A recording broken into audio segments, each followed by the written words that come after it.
Hello! Samahan niyo po ako magluto ng o magisa ng papaya. Ayan. So, yung dalawa niyan, yung dalawang papaya niyan ay ating lulutuin o igigisa. So, ayan. After niyan, pipigaan natin yan with salt. No, kailangan may kunting salt. Then, pigaan. Alisin natin yung katas bago natin igisa. So, ayan na. Maraming katas na nakukuha sa papaya. Then, ayan na po yung wala nang katas. So, mag-start na tayo ng gisa. Garlic, onion, and then yung ground pork. So, pwede din po sardines pwede rin yung meat, pwede rin yung sardines. Nasa sa inyo po. So, ayan. After nyan, pag naluto na yung pork, ilagay na natin ang papaya.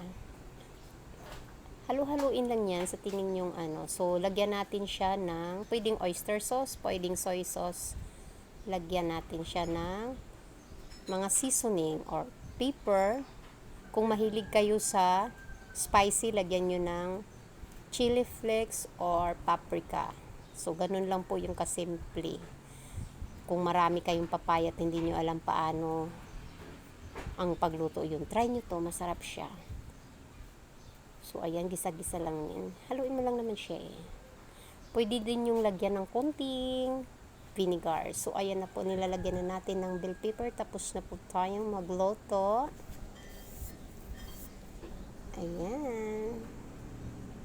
So, try nyo to. Masarap siya. Promise. Tipid.